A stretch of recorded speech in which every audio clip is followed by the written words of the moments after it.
Okay, making sure that we're live here. All right, so welcome to Live About Events, where I talk for just a few minutes about in person event topics, specifically around B2B events. Now, this is my first live for this series. I plan to do a weekly series about different topics, so it only gets better from here. I was inspired by my friend Russell of Hotels, who does a daily check-in about, you guessed it, hotels. And I thought I really wanted to do something where I can just dive into my day-to-day when I plan events.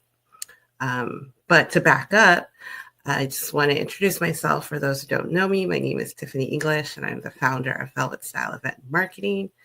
I am an event professional, so my day-to-day is about planning business events usually, but more specifically, I'm an event strategist and event marketer.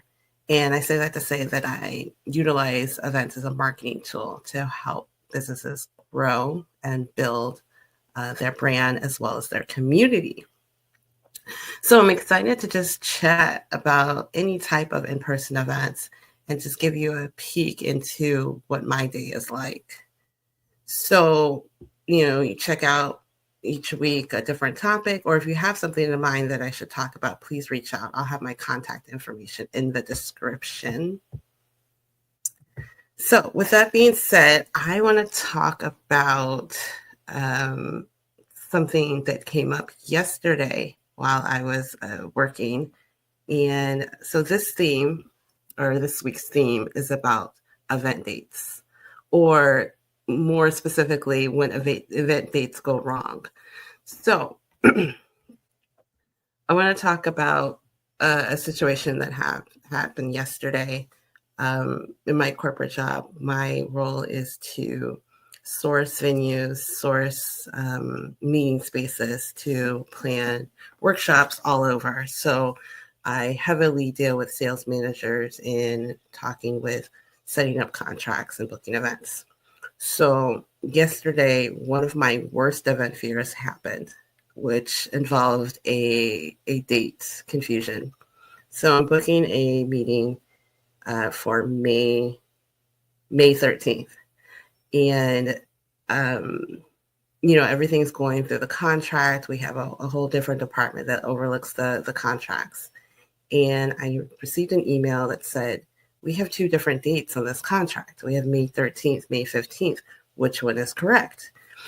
And just to, let you know, I plan several workshops at a time. So we have different cities and different dates. And, I'm working on streamlining and making sure things are organized. But in my defense, I have 5 events in May, so all over different cities. So keeping up with the right dates and the spreadsheets. And I wanted to make sure that nothing kind of, left unnoticed, right? So I'm doing, dealing with different hotels, different managers. It's the thing, right? So the date is May 13th, and I go and check the spreadsheet, and for that city, May 13th.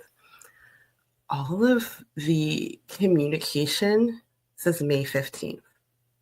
And now I'm freaking out because we are at contract, and the people who are going to show up, they're ready to promote this workshop.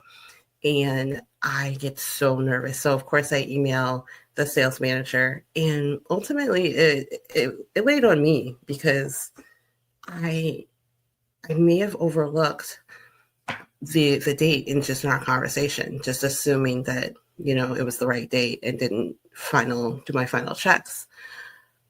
So I reached out to the sales manager and I emailed her and I said, hey, just going to verify the date. I want to make sure it's for May 13th. I may have missed it. Can you, reply back? And nothing happened for about 10 minutes, which, of course, that's not a long time, but I was so nervous. And I immediately thought, what if the correct date is no longer available to us? We are heading to promote this workshop, and it's going to be on me. So long story short, it seemed to be something, a discrepancy with the system that just threw that date out. But we were in talks for the May 13th date. I ended up picking up the phone and calling the sales manager. I didn't even wait for her to respond. And we confirmed that the right date was what we talked about, the 13th. But for some reason, the contract had the May 15th. And she basically said, oh, yeah, I'll change it real quick. I'll throw it out. So crisis averted. But what if it went the other way? What if they didn't have that date available? And immediately I went into a mode of, okay, worst case scenario, I got to look for a new venue. And, in that 10 minutes of me trying to wait for her to get back to me, I immediately went to start looking for alternative spaces. Luckily, oh my gosh, I was breathing a sigh of relief. But this brings me to what happens when you have the wrong date or you put the wrong date on an invite, because that's happened before too. So I wanted to touch base on certain things that would help a little bit.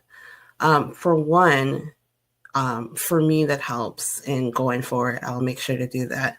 But usually when I put out dates and emails, I connect them to the day. So I'll be like, Tuesday, May 13th, correct?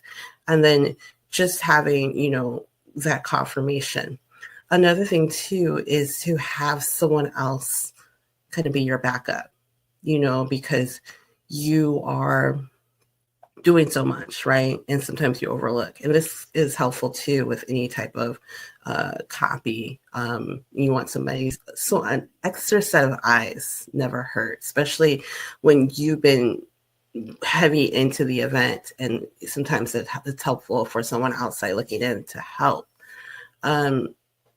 Having a few backups in place just in case is also, helpful, because even without a date change, something may happen with the venue. The venue could reach out and there'll be a contract and say, oh, sorry, we double booked. That happens way more often than you think. And when there's multiple sales managers and they're not communicating with each other, it can happen.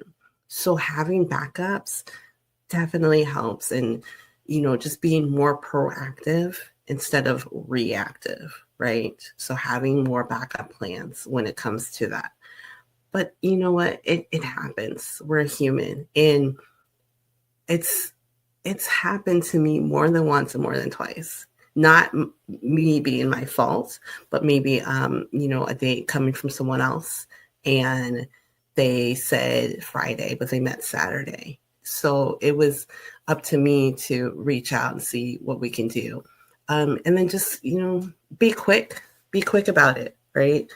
I'm sure I could have gave that sales manager a few more minutes to respond via email, but the situation, it's required a phone call for me. I needed to make sure to get, confirmation to, alleviate any type of nerve wracking and getting back. So, just kind of being more fast on your feet. And it's not the end of the world if something like that happens. I think it's easy for you to be like, oh man, I dropped the ball, but it happens. There are Fortune 500 companies and corporations that put something out with the wrong date all the time, and they'll recover, and so will you. So that's all I want to say about that. Like I said, I get in here, excuse me, I get on here every week. I'm going to keep it less, 10 minutes or less is what I'm going for to talk about events. So until the next